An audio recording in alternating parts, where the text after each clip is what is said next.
Assalamualaikum warahmatullahi wabarakatuh. Alhamdulillahirabbil alamin. Assalatu wassalamu ala asyrafil anbiya'i wal mursalin sayyidina wa maulana Muhammadin wa ala alihi wa sahbihi ajma'in. Amma ba'du. Yang terhormat kepada Kiai Haji Muhammad Hasan Mutawakkil 'alallah SHMM selaku pengasuh Pondok Pesantren Zainul Hasan Genggong, yang terhormat kepada Bapak Abdul Aziz Wahab BAMAG selaku Rektor Universitas Islam Zainul Hasan Genggong, yang terhormat kepada Bapak Zainuddin MPD selaku Dekan Fakultas Tarbiyah Universitas Zainul Hasan Genggong, yang terhormat kepada Bapak Humaydi MPD selaku Kaprodi Pendidikan Agama Islam Universitas Islam Zainul Hasan Genggong, yang terhormat kepada Ustazah Endah Triwisudaningsih selaku dosen pengampun mata kuliah studi Al-Quran, yang terhormat kepada Dr. Haji Hanifuddin MAG dan Dr. Haja Khairatul Idawati MPDI selaku penemu metode pasti aksi literasi Hanifidah, yang kami sayangi orang tua yang selalu mendoakan kami dan juga yang selalu kami banggakan teman-teman seperjuangan. Perkenalkan, nama saya Diana Fitriah, Prodi Pendidikan Agama Islam kelas 1A. Jadi di sini saya akan menjelaskan tentang sejarah pengumpulan Al-Quran. Nah, sejarah pengumpulan Al-Quran terbagi menjadi 4 pembahasan.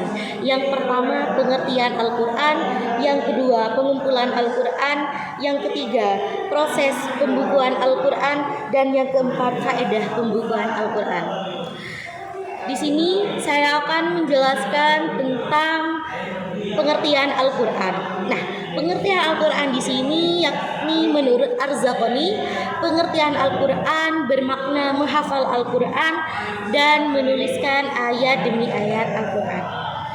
Pengumpulan Al-Quran pada saat zaman Rasulullah, Abu Bakar dan Utsman bin Affan.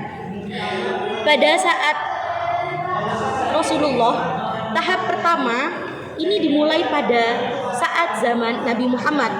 Pada masa ini masih sedikit orang yang bisa baca tulis karena keterbatasan media tulis. Sehingga saat itu siapapun umat Islam yang telah mendengarkan satu ayat, maka dia langsung menghafalkan atau menuliskan ayat tersebut dengan media yang seadanya, baik pada tulang belikat unta, pelepah kurma, potongan kulit, atau permukaan batu cadas. Tidak heran pada saat itu jumlah penghafal Al-Quran sangatlah banyak. Ada pada kalangan para sahabat sendiri, masih banyak penghafal Al-Quran lainnya seperti Khulafaur Rasyidin, Abdullah ibnu Mas'ud, Zaid bin Sabit. Pada kitab Sahih Bukhari yang telah diriwayatkan oleh Anas ibnu Malik radhiyallahu an, bahwa Nabi Muhammad SAW telah memberi gelar jamaah qiraah kepada 70 orang yang menghafal Al-Quran. Seperti itu. Nah, di sini pada saat Abu Bakar As-Siddiq.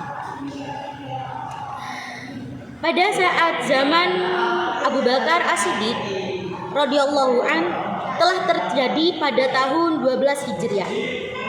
Adapun penyebabnya yaitu saat perang Yamamah.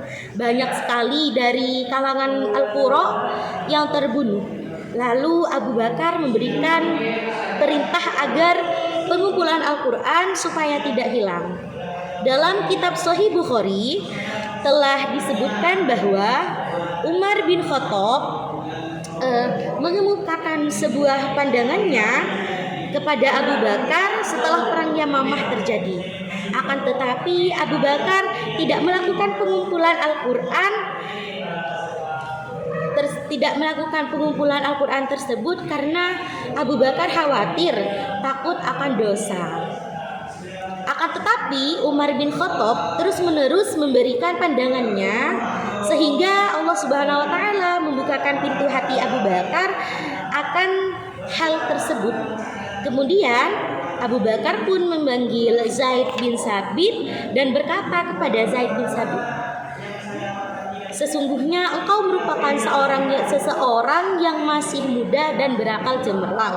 Kami tidak meragukanmu, sebab engkau dulu pernah menulis wahyu untuk Rasulullah. Maka sekarang carilah Al-Quran dan kumpulkanlah. Kemudian Zaid bin Sabit pun berkata, maka aku pun akan mencari dan mengumpulkan Al-Quran dari pelepah kurma, permukaan batu cadas, dan dari hafalan orang-orang. Kemudian mushaf tersebut kini berada di tangan Abu Bakar sampai ia wafat, lalu dipegang oleh Umar sampai ia juga wafat, dan selanjutnya dipegang oleh Hafsah binti Umar. Kaum muslimin sudah sepakat apa yang dilakukan Abu Bakar. Mereka menganggap perbuatan ini sebagai hal yang positif, sebagaimana Ali bin Abi Thalib pun berkata, orang yang paling besar pahalanya pada mushaf Al-Quran adalah Abu Bakar. Semoga Allah Subhanahu wa taala memberi rahmat kepada Abu Bakar karena ialah orang yang pertama kali mengumpulkan kitab Al-Quran, mengumpulkan kitab Allah Subhanahu wa taala. Nah, di sini pada masa periode Utsman bin Affan, pada tahap terakhir yakni pada tahap Utsman bin Affan terjadi pada tahun 25 Hijriah. Saat itu terjadi perbedaan kaum muslimin saat membaca Al-Quran yang sesuai akan perbedaan mushaf tersebut karena khawatir terjadi fitnah. Utsman bin Affan segera memerintahkan pengumpulan mushaf tersebut menjadi satu mushaf sehingga kaum muslimin saat membacanya tidak akan berbeda dan kemudian bertengkar. Perbedaan pengumpulan yang dilakukan oleh Abu Bakar dan Utsman adalah terletak pada tujuannya. Tujuan dari Abu Bakar untuk menuliskan serta mengumpulkan seluruh ayat Al-Quran dalam satu huruf supaya tidak tercecer dan tidak hilang. Sedangkan tujuan Utsman yaitu mengumpulkan karena dikhawatirkan akan adanya perbedaan lafaz pada bacaan Al-Quran, sehingga dilakukanlah pengumpulan menjadi satu mushaf Al-Quran yang kemudian diperolehlah hasil pengumpulan dari mushaf ini berupa satu kesatu di tengah-tengah umat muslimin. Mudaratnya sangatlah besar seperti perpecahan, perbedaan keyakinan, dan juga permusuhan dapat dihindari. Nah, itulah sejarah penulisan Al-Quran dan pengumpulannya. Para sahabat begitu berjuang untuk mengumpulkan mushaf-mushaf tersebut menjadi satu kesatuan agar umat muslim dapat memahami wahyu Allah Subhanahu wa taala dengan damai. Nah, yang ketiga yakni proses pembukuan Al-Quran. Proses pembukuan Al-Quran yakni penyampaian, pencatatan, pengumpulan catatan, dan kodifikasi hingga menjadi mushaf Al-Quran yang disebut Jam'ul Quran. Yang terakhir yakni faedah pembukuan Al-Quran. Tujuannya ialah membukukan dan menstandarisasi Al-Quran agar tetap utuh dan terjaga keautentikannya. Cukup sekian dari saya. Kurang lebihnya mohon maaf apabila ada kesalahan kata atau penyampaian. Saya mohon maaf sebesar-besarnya. Wassalamualaikum warahmatullahi wabarakatuh.